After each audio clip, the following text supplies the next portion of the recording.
Hey, so the Los Angeles Chargers pull off the upset against the Las Vegas Raiders 30 to 27. And I'm not surprised.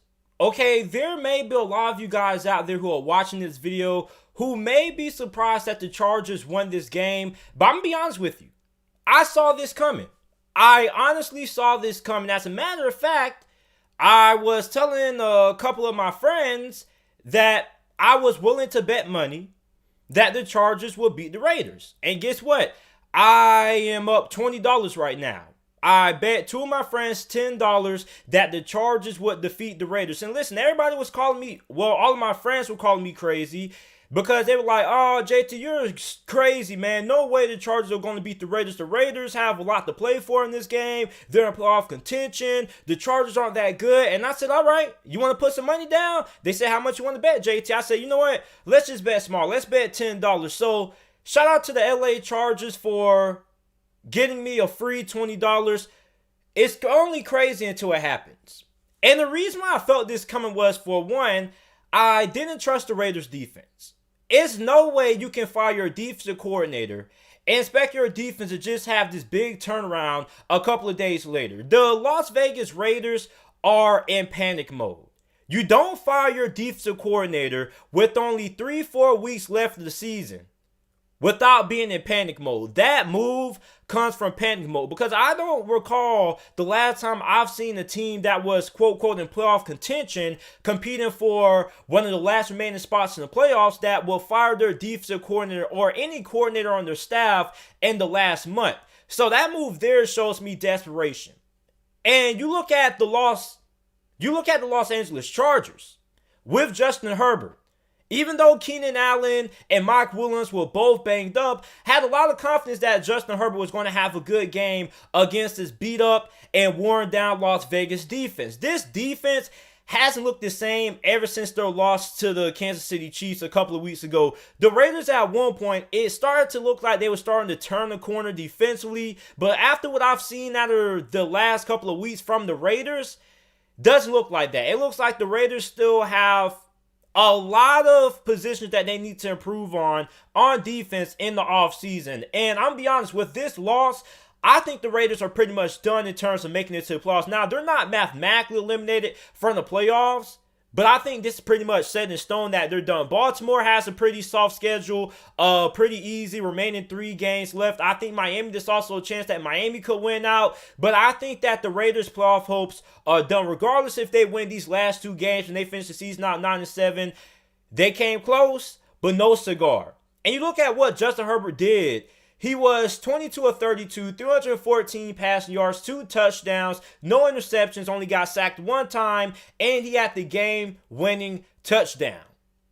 Now, Derek Carr for the Raiders got injured early on in this game with a groin injury. He did not return. Marcus Mariota came in, and Marcus Mariota, for the entire game late until the last drive of the 4th quarter, when he, well, not the last drive, but the last drive for the Raiders, pretty much when he threw the game away, it was tipped by Zay Jones, and it ended up getting intercepted by Chris Harris. And that was his worst play of the night. But aside from that, I felt like Marcus Mariota played solid from what you expect out of a backup. He had some good moments. He had some good plays. At the end of the night, it came down to having a big throw to win the game. Marcus Mariota couldn't pull it off. The Raiders' defense is still a work in progress. This defense still isn't good. Yes, his defense was really good against the run, but Trayvon Mullen had a rough night. He had like 4 penalties. He got picked on basically all night. It was like whoever offense on Trayvon Mullen, it looked like he couldn't guard anybody. Then you look at how the Chargers got into the red zone, into the 1-yard line territory of Las Vegas. It was basically, I wouldn't call it a blown coverage, but I mean, dang, was anybody playing defense? I mean, Justin Herbert just delivered that absolute dot.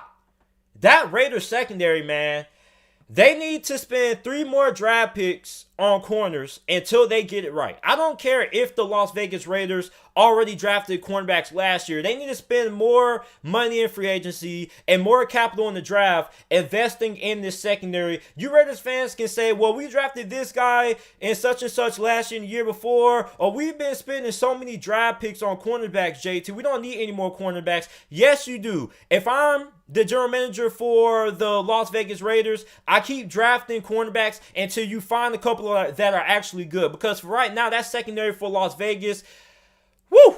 And there's really no excuse.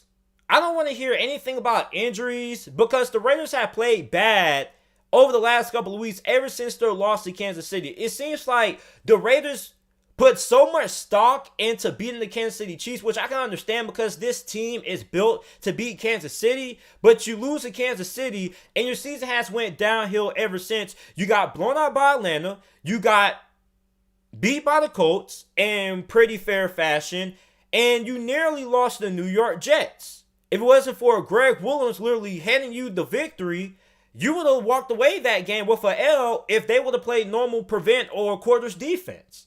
So for the Raiders, I think their playoff hopes are done. This defense doesn't look good. Don't really see a lot of consistency, being able to get pressure on the quarterback. Yeah, they were good stopping the run this game, but in all, this Raiders defense is not good. Now for the Chargers, if they would have lost this game, I would have came on here and I would have went absolutely ballistic for why Anthony Lynn needs to get fired right after this game if the Chargers would have lost. Because the play calling, that last drive, it was, why in God's earth is 4th and 1? If you're going to run the football, run the football.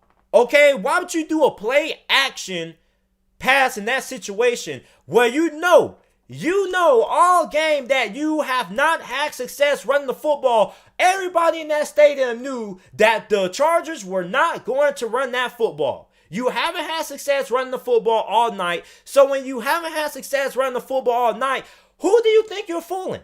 I don't care if this 4th and 1. Everybody knew that the Chargers were not going to hand that football off. And we could tell because the play was doomed from the start. Justin Herbert, play action fake, boom, hit. Raiders ball. That play call made no sense to me. No sense. In that situation, why would you call that play? That didn't make any sense. If you're going to run the football, run the football.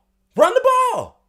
But you can't fool anybody. You haven't had success running the football all night. So there's no way you was going to fool anybody on that play call. Also, Anthony Lynn, when it comes to time management, dude did not know if he was going to call a timeout in overtime and continue to allow the Raiders to chew the clock, or if he was going to use his timeout. But instead, he just waits. He loses a couple seconds on the clock. It doesn't matter now because they won the game. But still, I feel like every coach in the back of their head should know when they're going to call a timeout in certain situations. Like after a certain play and you look at the clock, you should already know. You should be like, hey, man, we have 2 minutes and 13 seconds left.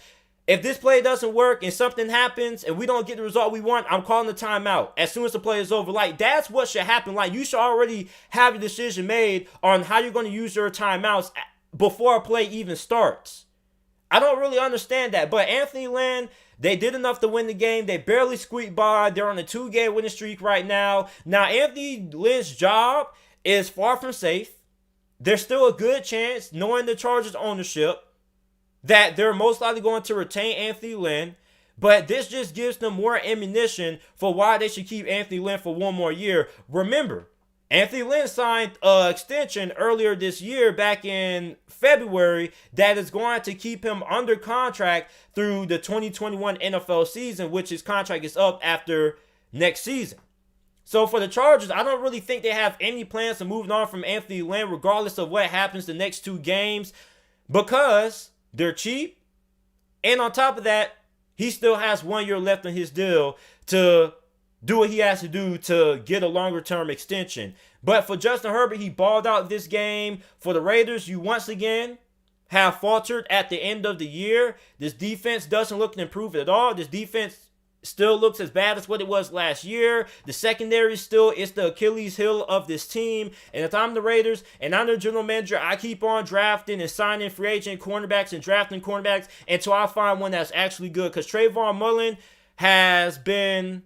I felt like Trayvon Mullen has been pretty decent for Las Vegas. This may have been his worst game as a Raider. He got picked on. Everybody got picked on. Mike Williams, Keenan Allen, they weren't even fully healthy. Wow, man. This just was not a great performance for the Las Vegas Raiders. A lot of you guys may be shocked that the Raiders lost this game, but me being honest, I saw this coming. I made a lot of bets with a couple of friends that the Chargers were going to pull off the upset, and looks like I was right. It's only crazy until it happens. So the LA Chargers moved to 5-9 on the year. The Las Vegas Raiders dropped to 7-7. All in all, this was a pretty entertaining game. I just feel like even though Marcus Mariota came in, I don't feel like he deserves all the blame for the Raiders' loss. I felt like he played well from what you expect out of a backup, especially on a short-term week. And I felt like John Gruden called a pretty good game in terms of utilizing Marcus Mariota and what he did well. He had that one interception at the end of the game, but the Raiders still had a chance to win. They got inside the red zone. They got inside LA Chargers territory, and instead of getting a touchdown to seal the game, they ended up having to kick a field goal. You gave the Chargers the opportunity to win the game, and that's pretty much all she wrote. At this point in the season, for the Las Vegas Raiders, a field goal is a difference between losing and winning this game. And you had the Chargers who were pretty much gift-wrapping this victory to you. Michael Badgley missed several field goals this game that could have came back to haunt the Chargers if the Raiders actually were able to score. But the Chargers ended up winning. I think Justin Herbert is so good that he's still keeping Anthony Lynn afloat in terms of his job security. But let's just be honest, man. I'm not really surprised, and you guys shouldn't be surprised that the Chargers won this game neither. So let me know what you guys think about this game down in the comment section down below. Make sure you like the video, subscribe.